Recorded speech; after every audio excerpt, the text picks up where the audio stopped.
देखते हुए भी शर्म सा महसूस होता है। भारतीय जनता पार्टी में पूर्व गृह मंत्री चिन्मयानंद तेल लगवाता है और जिससे तेल लगवाता है उसे ही जेल भेजा जाता है। पूरी उन्नाव में विनोद सेंगर, जब उसका परिवार और परिजन महीनों धरना प्रदर्शन करता है और जब उसके खिलाफ कार्रवाई करने की बात आती है तो पूरे परिवार को मारने का काम करता है।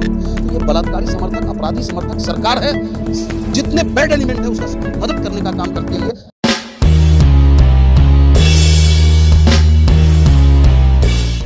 मेरा नाम पंडित मनमोहन झा गामा है, किसान का बेटा हूँ, धरतीपुत्र मुलायम सिंह यादव का सिपाही हूँ। सर ये बताइए, जो कल जो ट्रेन रोको आंदोलन हुआ है, इसके बाद आपको क्या लगता है कितने दिन आंदोलन चल सकता है? आंदोलन तो 2 अक्टूबर तक का डेट हमारे नेता ने दे ही रखा है इस सरकार को, और हम चाहेंगे कि सरकार में कहीं भी थोड़ी सी भी संवेदनाएं है, किसी कोने में है, भारतीयते होने के नाते, क्योंकि भारत का पशु पक्षी भी मानवता का व्यवहार करता है, लेकिन पता नहीं हमारे प्रधानमंत्री जी क्यों, कौन सी ऐसी मजबूरी है, कौन सी ऐसी बाध्यता है कि जो निर्णय उन्होंने ले लिया। अरे निर्णय राजा वही लेता है जो प्रजा मन भावे। अगर प्रजा के मन नहीं भाता हो, जिस भगवान राम के नाम पे सत्ता आपने प्राप्त की है, वो भगवान राम को पता था कि मेरी पत्नी सीता पवित्र है, लेकिन अपनी प्रजा की प्रसन्नता के लिए और प्रजा उंगली ना उठा दे, इसलिए उन्होंने अपनी पत्नी का परित्याग भी करने का काम किया था। लेकिन ये उद्योगपति, चंद उद्योगपति, क्योंकि मेमोरेंडा जो बना, बिल बना, अगर बिल ये नेता बनाए होते, अगर किसान बनाया होता तो कोई दिक्कत नहीं था। दरअसल अडानी और अंबानी ने बिल बनाकर इन्हें दिया और कहा कि आनंद फानंद में से पास करो, और जो पहले ही मसौदा और सौदा हो गया हो तो वहाँ थोड़ा आगे पीछे हटने में दिक्कतें होती हैं। कोई बात नहीं, जब इतना दिक्कत हम सह रहे तो थोड़ी दिक्कत वो भी सह रहे हैं, लेकिन 2 अक्टूबर से पहले गांधी जी को नमन करते हुए काला बिल वापस ले लें, और हम समय से अगर छोड़ देते हैं हमें, तो हम ही जाकर के होली मनावे, क्योंकि इनके कहने पे तो कोरोना में हमने थाली भी बजाई, दिए भी जलाए। अब कम से कम होली मनाने, सच्चाई की होली में तो हमें होली मनाने दो साहब। ठीक है, ये बताइए, अब जो 28 तारीख की वजह से टिकैत साहब ने जो आंसू उनके भाई, उसके बाद तो अभी तक कोई भी वार्तालाप तो कोई ना आपने बोला ना उन्होंने बोला, तो आपको क्या लगता है कि 28 तारीख जो 2 अक्टूबर तक आंदोलन चलेगा, वार्तालाप तो हो ही नहीं रहा है, तुम चलाते रहोगे? सरकार की जड़ें और नींव हिल चुकी है, और इसका प्रमाण है कि कल तक तो देखो हमें नक्सली कहा, खालिस्तानी कहा, कुछ चंद किसान कहा, फिर पिज्जा वाला कहा, उसके बाद जब परजीवी वो हैं, हम आंदोलन जीवी हैं, परजीवी वो हैं, हम आंदोलन जीवी हैं। उसके बाद जब इनके पास कोई रास्ता नहीं निकला तो हम किसानों को राष्ट्रद्रोही साबित करने के लिए अपने लोगों से हमारे तिरंगा का अपमान करवाने का प्रयास किया इन्होंने। उसके बाद अब देखो आप, जाट नेता, जाट की बात कर रहे हैं, ये जाट नेताओं को एकत्रित कर रहे हैं। अरे भाई साहब, हमारे पूर्व प्रधानमंत्री चौधरी चरण सिंह जी हर किसान के मसीहा रहे हैं, हर जातियों के मसीहा रहे हैं, और जो किसान का नेता है वो जाट का नेता नहीं है।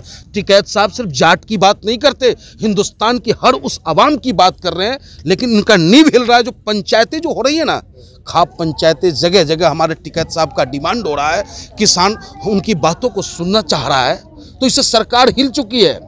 और हमें पता है कि जो जिन नेताओं को इन्होंने जिम्मेदारियां दी हैं गाँव में जाने की, वो गांव जा भी नहीं पाएंगे, और जिस तरीके से पहले किसानों को समझाने का जो चला था, और वही गृह मंत्रालय ने अपना प्रोग्राम स्थगित करने का आदेश दिया, वही बहुत जल्द होने जा रहा है और काला बिल वापस होने जा रहा है। महंगाई बताइए, जैसे 100 रुपये पेट्रोल हो गया, डीजल भी 90 रुपये हो गया है, तो ये तो आप तो किसान लोग हो, जो पब्लिक की सरकार ये चाह रही है, किसान लोग प्रोपेगेंडा सेट कर बैठे हैं, लेकिन महंगाई की मार तो हर किसी के ऊपर चल रही है ना।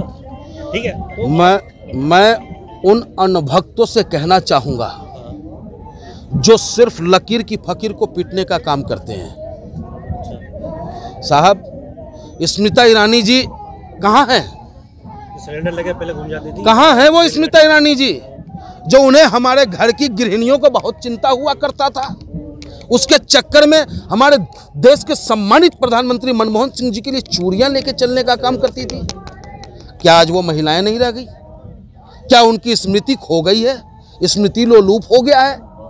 सिर्फ अपने आप को मंत्री समझ रही हैं वो? तो ये वो लोग हैं, माननीय प्रधानमंत्री जी, जो वर्तमान में प्रधानमंत्री जी हैं, ये भी लंबी लंबी बातें किया करते थे कि 35 रुपये पेट्रोल मिलेगा, 40 रुपये ये मिलेगा, 350 रुपये में सिलेंडर मिलेगा, लेकिन सब कुछ खा गए।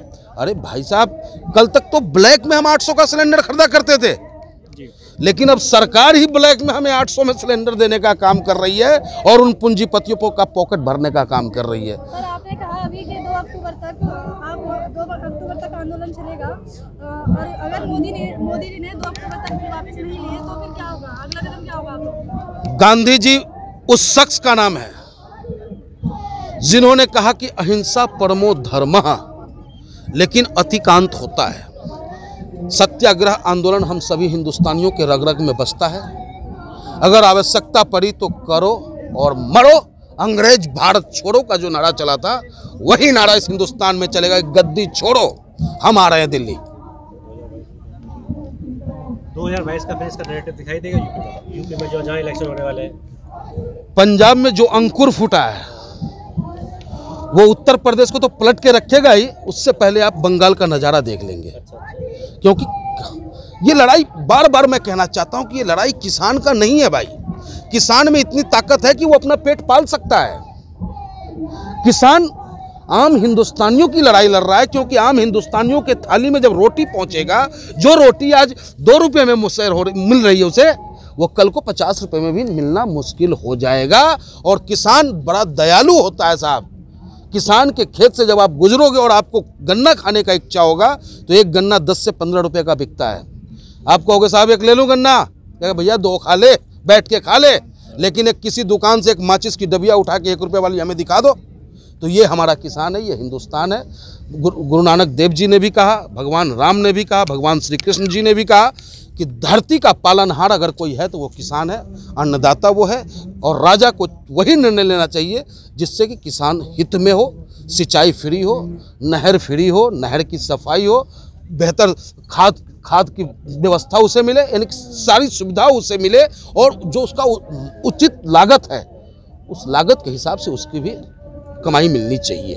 भारत के अंतर्गत जिस तरह से हम काफ़ी समय से देख रहे हैं कि आरएसएस सभी किसानों के समर्थन काम करती रही, तो आने वाले समय में आरएसएस का जो समर्थन है आपको, या आप उनको जो समर्थन करते हैं, क्या वो आगे तक लागू रहेगा, बरकरार रहेगा? फिर से आप सवाल करें।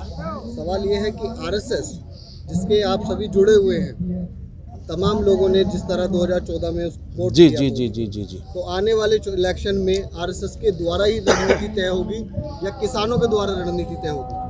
आरएसएस और अपने देश के मदारी प्रधानमंत्री के झांसे में आकर के आज हर वर्ग अपने आप को ठगा हुआ महसूस कर रहा है, और देश का दिशा दशा और राजनीति तय करता है किसान। खेत से लेकर खलिहान से लेकर दिल्ली तक नज़र रखता है किसान। चौधरी साहब ने कहा है हम किसानों से, चौधरी चरण सिंह जी, कि किसानों तुम्हारी एक नज़र खेत की मेड़ पे और दूसरी नज़र दिल्ली की सिंहासन पे होनी चाहिए कि दिल्ली में बैठा हुआ कहीं बिल्ली की तरह तुम्हारा मलाई तो खाने का काम नहीं कर रहा है। तो हम किसान इतने समझदार हो चुके हैं कि वक्त आने दे बता देंगे तुझे ऐ आसमां, हम अभी से क्या बताएं क्या हमारे दिल में है। सर, ये जो 8 महीने बाद का आपने रखा है 2 अक्टूबर का, तो इसके पहले का क्यों नहीं? इसके पहले क्या 8 महीने तक आप सरकार को ये कहना चाहते हैं कि भाई तू सोच रहा हो कि ठंडी में हम नहीं भागे, अब गर्मी में भी भाग लेंगे हम, तो उससे भी आगे का बरसात का भी टाइम दे रहे हैं हम कि जब तक नहीं मानोगे तब तक हम डटे पड़े हैं। काचुप साधी रही बलवाना, अब पवन तने बल पवन समाना। अरे हमें अपनी ताकत का एहसास है। जिस तरीके से हनुमान जी को समुद्र लांघते वक्त उनका ताकत भूल गए थे वो, तो जामवंत जी ने याद दिलाया था, उसी तरीके से राकेश टिकैत जी ने हम किसानों को हमारी ताकत का एहसास दिला दिया है। हम आर और पार करने के लिए बैठे हुए हैं। बिल वापस, हम घर वापस। सर, कहीं ये तो नहीं होगा कि एनआरसी सीए जैसे प्रोटेस्ट चल रहा था शाहीन बाग का और बहुत सारी जगह चल रहा था? बहुत तो अच्छा सवाल, उस तरह से तो नहीं होगा? बहुत अच्छा सवाल आपने किया है। आपके माध्यम से अपने देश के अंधभक्तों से कहना चाहूँगा कि खुशियाँ मत मनाओ, ताली मत बजाओ कि एनआरसी और सीए पे धरना खत्म हो गया और तुम्हारी जीत हो गई। अंदर जाके देखो, सरकार ने उसमें अमेंडमेंट करने का काम किया। जो हमारे देश के मुसलमान के हक में था वो करने का काम इस सरकार ने किया। सरकार तो खुद ही बैकफुट पे थी। जैसे ही एनआरसी लगाया 19 लाख लोग एनआरसी से बाहर हुए। असम में, जिसमें 15 लाख हमारे हिंदू भाई थे। और आप ये बताओ कि वहाँ भी सीए देकर क्या करता हमारे हिंदू भाइयों को? 2 दर्जे का नागरिकता। अपने ही देश में हम बेकार होते हैं हमारे। अरे भाई, आप दिल्ली में जाके देखो ना, सैकड़ों साल से लोग रह रहे हैं लेकिन लोगों के पास कोई कागजात नहीं है। तो गांव की बात ही छोड़ दो। हमारे गांव में आप चलो, कई घर ऐसे हैं जिसको हमारे बाबा दादाओं ने बसाया है। उनके नाम, जहाँ पे वो घर भी है ना, वो हमारे बाबा दादाओं के नाम से, उनके नाम से नहीं है वो ज़मीन। तो ये क्या करना चाहते हैं? हिंदुस्तान को किस दिशा में ले जाना चाहते हैं, समझ से परे है। लेकिन इतना ज़रूर हम समझते हैं कि ये चाहते हैं कि जो मनुवादी व्यवस्था है, जैसे कि गायत्री मंत्र पढ़ने की जिम्मेदारी सिर्फ हम ब्राह्मणों की थी उस वक्त में। अगर कहीं इसका क्या नाम है, कर्ण का भाई पढ़ लिया तो उसके मुंह में सोना पिघला के डाला गया था। जी हाँ, वही स्थिति ये चाहते हैं। लेकिन ऐसा होगा नहीं, क्योंकि हिंदुस्तान को इतना खूबसूरत बनाने में हमारे देश के पुरोधाओं ने बहुत सारी कुर्बानियाँ दी हैं, बहुत सारी मेहनतें करके आज इतना खूबसूरत हिंदुस्तान बना है। इस हिंदुस्तान की खूबसूरती को हम बिगड़ने नहीं देंगे। सर, सरकार ने तो साफ कर दिया है कि वो एक कदम भी पीछे नहीं लेगी, तो आप क्या करेंगे? ये भारत ही तो है, ये भारत भूमि है मैडम।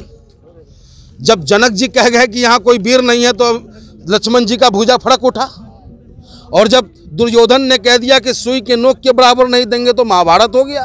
तो ये भारत है। इस क्षेत्र में हम बैठे हैं, जहाँ हम बैठ करके आंदोलन दे रहे हैं, ये हस्तिनापुर का नगरी है। और जहाँ उधर बैठे हैं वो कुरुक्षेत्र की नगरी है। तो संभल के रहे सरकार, इशारा ही काफ़ी है। सर, हमारे दर्शकों को आप क्या संदेश देना चाहेंगे? हिंदुस्तानी बन के रहो मेरे भाई। अगर देश है तो हम जात पात करते रहेंगे, संविधान है तो हम अपनी हक की मांग करते रहेंगे। अगर कहीं तुम आपस में बटके रह गए, और ये किसान अपनी लड़ाई लड़ने नहीं बैठा है यहाँ, किसान हमारी तुम्हारी सबकी लड़ाई लड़ रहा, जो जहाँ हो, जिस स्थिति में हो। अगर एक पोस्ट कार्ड से भी तुम मदद कर सकते हो तो प्रधानमंत्री को पत्र लिखो कि माननीय प्रधानमंत्री जी, मैं काले कानून का विरोधी हूँ। आपके पास 1 रुपया तो होगा, उस 1 रुपये से प्रधानमंत्री के पास इतने पत्र भेज दो कि प्रधानमंत्री उसे इकट्ठा कर करके कम से कम 1-2 लाख रुपया तो कमा ले। ये मेरा कहना है। सभी लोग मिलकर के इस आंदोलन को मजबूत करें। अगर ये आंदोलन पीछे हट गया तो हिंदुस्तान में फिर कोई आंदोलन नहीं होगा। किसी पार्टी में वो ताकत नहीं होगी कि आपकी मांग को पूरा करवा सके। अगर मोदी ने बिल वापस ले लिया तो फिर क्या दोबारा से 2024 में मोदी जी आएंगे? वो दर्द भी देंगे आप, और जख्म, और फिर मरहम लगाने के बाद हमसे पूछेंगे कि दर्द हुआ है कि नहीं। वो तो जिसे दर्द हुआ है वही समझेगा। सब्सक्राइब करें आपके अपने चैनल समता आवाज़ टीवी को, बेल आइकन दबाना ना भूलें सबसे पहले हमारी वीडियो देखने